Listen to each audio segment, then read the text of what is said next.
La Dama Bianca. Vicino ad uno dei più pittoreschi villaggi del Morese, noi abbiamo un podere coltivato da una famiglia dello stesso villaggio. Il capo di questa famiglia, già vecchio ma ancora forte e vigoroso, strano tipo di sarto con una soave e bianca testa di santo degna del Perugino, viene ogni tanto a Nuoro per recarci i fitti e i prodotti del podere e ogni volta ci racconta bizzarre storie che sembrano leggende, invece accadute in realtà tra i monti, i greppi e le pianure misteriose dove egli ha trascorso la sua vita errabonda e a molte delle quali egli ha preso parte. Egli si chiama Zio Salvatore. Ecco dunque l'ultima storia che egli ci ha raccontato, che molti non crederanno e che pure è realmente avvenuta in questa terra delle leggende, delle storie cruente e sovrannaturali, delle avventure inverosimili. Era una notte di maggio del 1873. In una capanna perduta nelle Cussorgias solitarie del villaggio di Zio Salvatore, due giovani pastori dormivano accanto al fuoco semispento. Fuori, vicino alla capanna, le vacche dormivano nell'ovile di pietre e di siepe e la luna d'aprile, tramontando sull'occidente di un bel roseo flavo, illuminava la campagna sterminata, nera, chiusa da montagne nude, a picco. A un certo punto uno dei due pastori si svegliò e, rizzandosi a sedere, guardò se albeggiava. Visto che la notte era ancora alta, ravvivò il fuoco e, a gambe in croce, restò un momento muto, immobile, tormentato da un pensiero, poi svegliò il compagno. Erano entrambi bruni, simpatici e forti, ma il primo svegliato, che si chiamava Bellia, cioè Gian Maria, era più alto e ben fatto, con una testa signorile che colpiva e faceva chiedere se a chi apparteneva non era figlio di qualche ricco don. «Antonio!» chiamò, scuotendo il compagno per svegliarlo. «Che c'è? Cosa accade?» rispose Antonio, balzando a sedere inquieto e con gli occhi spalancati. «Che cosa c'è?» «Nulla, ti ho svegliato per dirti una cosa. Senti, è la terza notte che sogno il medesimo sogno. Io non credo ai sogni, ma per Dio, quando si sogna per 3 notti di seguito, sempre la stessa cosa, c'è da pensare». «Mi hai svegliato perciò?» chiese l'altro con un sorriso di compassione. «Hai forse tu sognato che ti portavano alla forca?» «No», esclamò Bellia senza scomporsi. «Senti, mi appare sempre in sogno una signora vestita all'antica. Così credo io, perché ora le signore sono vestite diversamente, con un mantello di velluto bianco che la copre da capo a piedi. Ha il volto bianco come il suo manto e gli occhi neri, enormi, con sopracciglia arcuate, folte e congiunte, e i capelli pure neri, attortigliati attorno alle orecchie». «Beh, come le Orianesi», esclamò Antonio con ironia, che si interessava poco a quel sogno e aveva voglia di riaddormentarsi. «È sempre la stessa. 3 notti di seguito, comprendi?» «Cosa diavolo ti fa sognare delle dame, per Dio?» «Aspetta», mi guarda a lungo con quegli occhi severi, bellissimi, che mi fanno paura e meraviglia, e mi dice: «Bellia, cammina, cammina, va nei campi di San Matteo presso il bosco, vicino al torrente. Troverai una pietra di granito a 10 passi dal torrente, presso il primo albero del bosco, il più grosso che c'è. Leva la pietra, troverai un'altra pietra fissa al suolo. Leva anche questa e vedrai una croce di ferro posta attraverso ad un buco. Bellia, cammina, cammina, arriva oggi stesso, altrimenti i tuoi passi saranno perduti e il demonio si impossesserà della tua fortuna». «Accidenti, che bel sogno!» gridò Antonio, ma nonostante la sua scetica ironia egli sentì un brivido serpeggiargli per le reni. Nella sua infanzia aveva udito tante storie di tesori nascosti, custoditi dal diavolo che se ne impossessava se dopo un certo tempo non venivano ritrovati, e nella sua prima giovinezza gli era accaduto un fatto strano di quel genere. Una notte, fuggendo attraverso un bosco, inseguito dai carabinieri perché allora egli latitava, imputato di un omicidio di cui più tardi era stato assolto, aveva veduto al chiaro della luna un mucchio di splendide stoffe, brocati, panni fini e sete e 2 vasi pieni d'oro, e aveva chiaramente sentito una voce uscente dal prezioso mucchio dirgli: «Fermati, tutto è tuo, fermati!» Ma poco distante egli udiva il passo dei carabinieri e gli era impossibile fermarsi, quindi proseguì la sua corsa. Scampato il pericolo, l'indomani tornò a quel sito, ma invece di stoffe trovò grandi pietre di granito nero in forma di pezze e 2 tronchi bruciati che conservavano la figura dei vasi. Ad onta di tutto ciò, egli, che credeva solo nella realtà delle cose, derise il proponimento di Bellia di recarsi, appena fatto giorno, al piano di San Matteo per cercare la pietra indicata dalla dama bianca del sogno. Ma l'altro, che non prestava anch'esso molta fede ai sogni, ma che ad ogni modo voleva assicurarsi, restò nella sua decisione per tutto il resto della notte e sarebbe senza dubbio partito se all'albeggiare, entrato all'ovile, non avesse trovato una delle sue migliori vacche ammalata. Era una bella vacca grigia, alta, intelligente, a cui Bellia voleva bene più che il resto delle sue vacche e che chiamava col dolce nome di Bellamia. L'improvviso malore di Bellamia gli fece scordare lo strano sogno e il progetto di recarsi al sito indicatogli dalla dama. Andò invece al villaggio e condusse con sé un vecchio pastore che conosceva e curava ogni più grave malattia del bestiame. Era un mistero.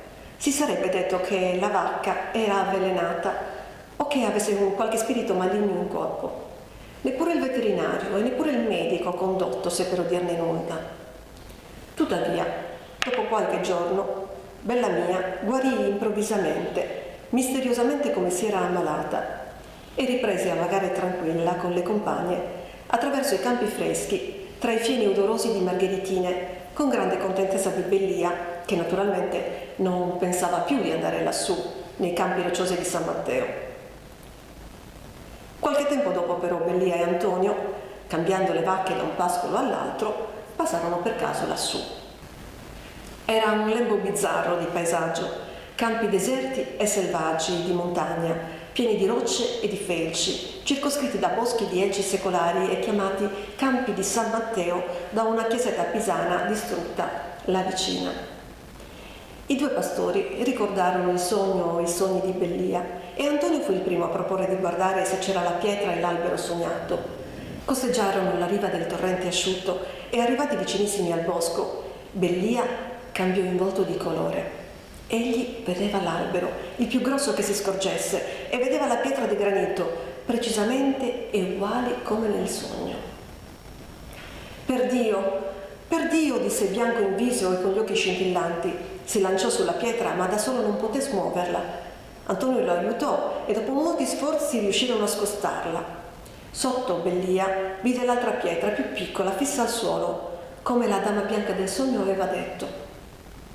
Allora anche Antonio si turbò e senza dir nulla continuò ad aiutare il compagno che, livido, con le labbra frementi, smuoveva la terra con le mani intorno alla pietra. Riuscirono a tirar via anche questa e si guardarono in viso, muti, stupiti, spaventati. Là sotto c'era la croce di ferro del sogno, posta attraverso il buco. Bellia gridò: «Lo vedi? Lo vedi?» Con uno sforzo supremo sradicò la croce dal suolo e introdusse il braccio tremante nel buco e ne trasse un gran vaso di ferro arrugginito. Non è possibile descrivere la commozione dei 2 pastori e specialmente quella di Bellia. Senza dubbio il vaso era pieno d'oro e di perle. Dio santissimo, Dio santissimo! Con la leppa, specie di grossissimo pugnale a una lama che i pastori nel luogo d'oro tengono quasi sempre infilata nella cintura, Bellia fece saltare il coperchio del vaso e allora ricordò le ultime parole della dama: «Arriva oggi stesso, altrimenti il demonio si impossesserà della tua fortuna». Il vaso era pieno di carbone e di cenere sino in fondo. Inutile ripetere i commenti, la meraviglia, il terrore dei 2 giovani pastori.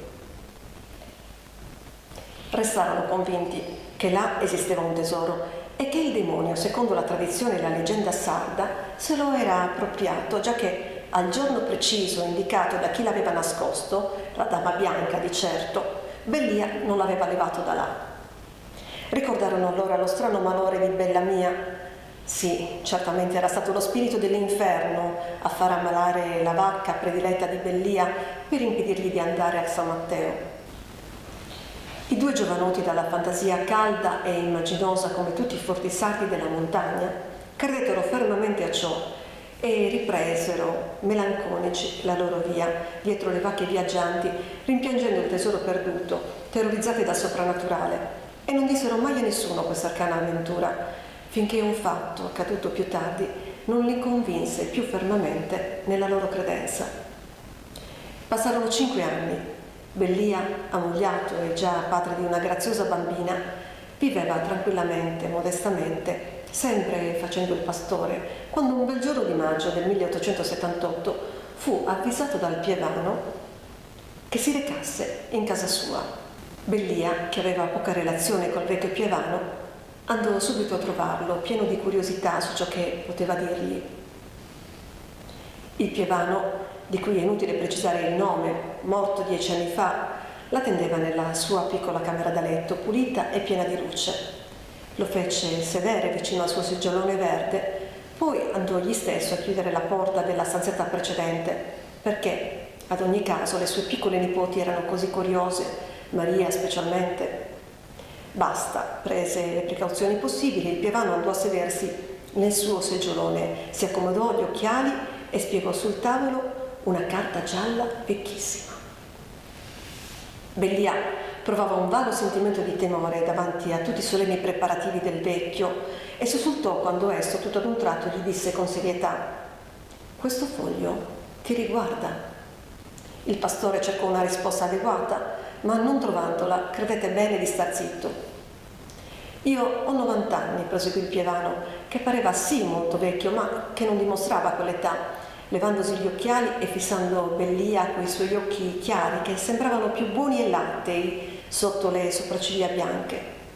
«Io ho 90 anni, figlio mio, e da circa 70 servo il Signore nel nostro villaggio. Non avevo neanche 20 anni quando celebrai la prima messa». «Iddio lo faccia arrivare a 100», esclamò Bellia.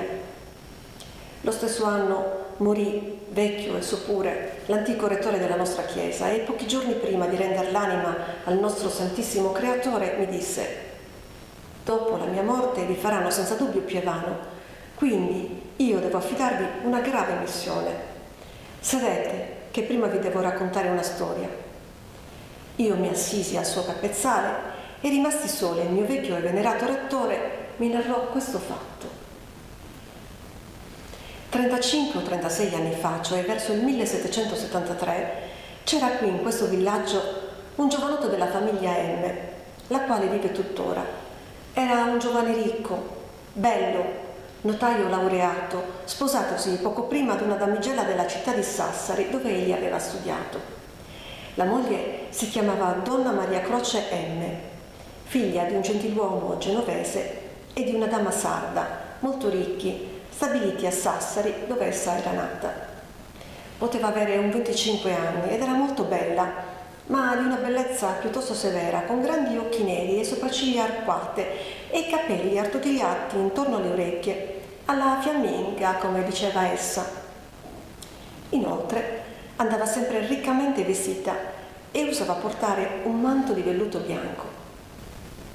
Forse a causa del suo strano vestire, che la rassomigliava ad una fata, e perché sapevasi che suo padre si dilettava di fisica e di astrologia e che essa pigliava parte ai suoi esperimenti, appena arrivò qui si sparse subito la voce che malignamente diceva: «Donna Maria Croce se la intende con gli spiriti. Donna Maria Croce ha stregato Don Gavino, il marito, e lo ha costretto, per forza di una magia, a sposarla», e simili cose dell'altro mondo. Fatto sta che Don Gavino, prima di ammogliarsi con essa, faceva l'amore con un'altra ragazza del villaggio, di buona famiglia, sì, e anche bellina, ma povera come Gesù Cristo, chiamata Rosanna. Anzi, per non perdere tempo, essendoci solenne promessa di matrimonio, Rosanna e Don Gavino si erano regalati una bella bambina. Fatto per cui la ragazza fu scacciata da casa benché Gavino giurasse e spergiurasse di sposarla appena finiti gli studi. Invece l'ultimo anno che passò a Sassari, conobbe Donna Maria Croce e vederla, innamorarsene, chiederla in sposa, sposarla e portarla qua giù fu tutt'uno. Rosanna ne fece una grave malattia, ma non disse una sola parola di lamento. Ma erano passati appena 6 mesi che Don Gavino si era sposato, allorché una notte, rientrando a casa sua, un uomo lo afferrò e nel buio della via lo uccise a stoccate. Toccò allora a Donna Maria Croce ammalarsi e appena guarita, data di anima e corpo a cercare chi fosse l'assassino del marito, riuscì a scoprirlo in un giovanotto innamorato perdutamente di Rosanna, che gli aveva promesso la mano di sposa purché uccidesse Don Gavino. Donna Maria Croce lo accusò. Fu arrestato, ma mancando le prove materiali del delitto, nonostante il denaro e la potenza della bella vedova, fu rilasciato libero. Tuttavia la dama era sicura del fatto suo e, giacché la giustizia umana non la vendicava, decise di far vendetta da sé. Un anno era passato dalla morte di Don Gavino e in questo frattempo moriva anche il padre di Donna Maria Croce, lasciandola erede di un grosso patrimonio. Essa partì a Sassari, vendette tutto, poi ritornò qui. Il giorno di Pasqua Rosanna sposò. La chiesa era affollata e tra la moltitudine spiccava Donna Maria Croce vestita di nero, col manto bianco e uno stiletto d'argento nella cintura, inginocchiata dietro la balaustrata dell'altare. Quando diedi la benedizione agli sposi, la vidi alzarsi ritta, bianchissima in viso e gli occhi fiammeggianti. Rosanna e lo sposo erano appena scesi dai gradini dell'altare allorché essa si slanciò su loro e col suo stiletto pugnalò il giovane, dicendo: «Vi rendo il vostro». Figuratevi il parapiglia, la confusione, le grida del popolo e la scena che seguì. Rosanna svenne, poi si ammalò dallo spavento e morì dopo qualche mese fra i più atroci rimorsi, giacché per causa sua erano morti 2 uomini. Donna Maria Croce fu arrestata e benché a quei tempi la giustizia si facesse, come si sa, non valse né l'oro né le pratiche dei parenti per diminuire la sua pena. Fu condannata ad essere impiccata e così fu.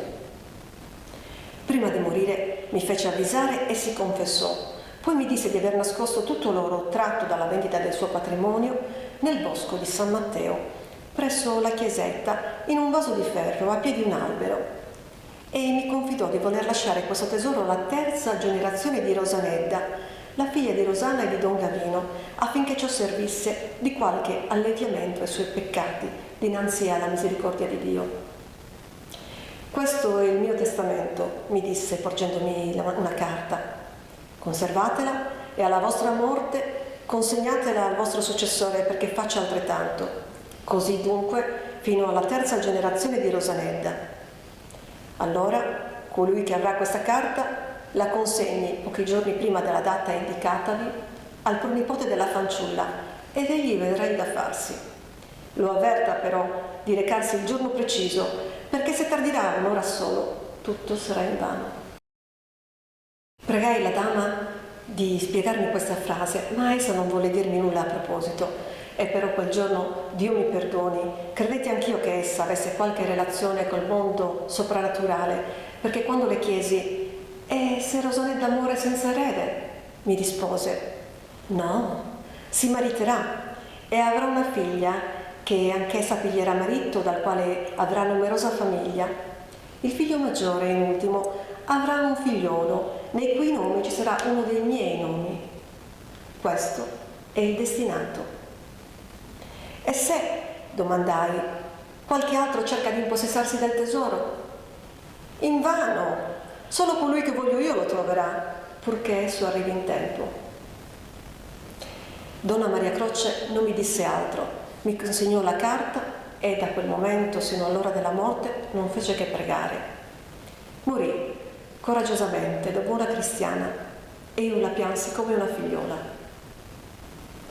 Come essa aveva predetto, Rosaneda dopo molti anni si maritò ed ebbe una figlia che vive tuttora ed è una bella ragazza anch'essa che voi senza dubbio conoscete. Io conservai il testamento di Donna Maria Croce religiosamente e mai mi venne il pensiero di accertarmi sulla verità di ciò che essa mi aveva confidato. Ora lo consegno a voi secondo l'ordine suo e voi farete altrettanto se Dio non voglia non arriverete a conoscere l'erede. Ciò detto, continuò il vecchio Pievano, il mio venerato predecessore mi consegnò la carta che tu vedi qui, o Bellia. Poco dopo esso morì e io a mia volta custodii per ben 70 anni questo prezioso segreto che nessuno conosce. Sempre secondo la predizione di Donna Maria Croce, anch'io vidi la bella figlia di Rosaneda maritarsi e procreare una numerosa famiglia. Il maggior figlio, giunto il suo turno, si ammogliò e suo figlio sei tu, Bellia, o Giovanni Maria, che infatti hai uno dei nomi di Donna Maria Croce. Ecco giunto il tempo. Io ti consegno il testamento e tu, senza l'aiuto di nessuno, puoi benissimo metterlo in esecuzione. Io credo che sia troppo tardi, esclamò Bellia, che durante il racconto aveva riflesso i colori dell'arcobaleno, morsicandosi più di una volta le labbra per non dare in esclamazioni, per non mancare di rispetto al Pievano interrompendolo. Anzi, è troppo tardi davvero.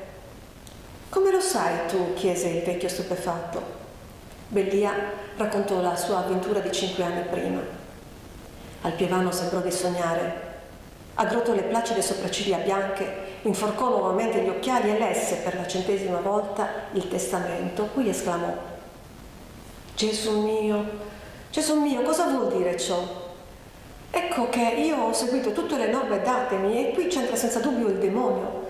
Senti, il testamento non è dire che sia scritto in latino, né in spagnolo e neppure in italiano, è scritto proprio in sardo, in logudorese, leggilo tu stesso. Bellia prese tremando la carta. Era un foglio di carta giallognola, grossissima, fregiata a ghirigori dorati. In un angolo c'era il sigillo del padre di Donna Maria Croce, con una corona da cavaliere e un D, un E e un M intrecciati a una piccola spada, una specie di stocco. Il tutto in oro vecchio, un po' sbiadito dal tempo.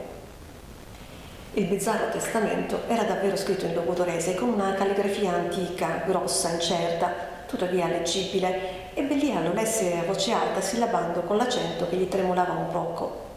Diceva così: Deo, jutiscrita Donna Maria Ruga M, viuda de Don Gavino M, declaro de lasciare in testamento a su nepote de sa vizza de Rosanedda R, vizza de Rosanna R, e de su beato del marito meu, su tesoro quadro su tasalvero più mannu di su busco de Santo Matteo, su primo che sagata a de che passor da Isuriu, e chi anete a rigogliere sa die 20 de maio des'anno 1878, poitesi non vagata nuda, e chi prevede posaganima mea e fa gannare missa de suffragio.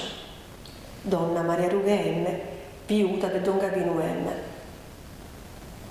Sarebbe troppo lungo riferire tutti i commenti e le ciarle che Bellia e il Pievano fecero. Per accertarsi meglio, Bellia il 20 maggio tornò a San Matteo e rifrugò sotto tutti gli alberi, ma non trovò nulla. Per spiegare il mistero diabolico, il Pievano mandò il testamento a tutti i suoi amici letterati, sacerdoti e laici, ma nessuno seppe dirne nulla. Finalmente la bizzarra carta capitò a un giovanotto del villaggio, nipote di zio Salvatore, che studiava nel seminario di Nuoro e che, oltre le altre doti, era un eccellente calligrafo. Ed egli spiegò l'enigma. L'ultimo 8 del 1878 del testamento non era un 8, ma un 3. Le linette del davanti erano fatte in modo da rassomigliarlo ad un 8, e così il vecchio Pievano si era sbagliato di 5 anni nel dar l'avviso a Bellia.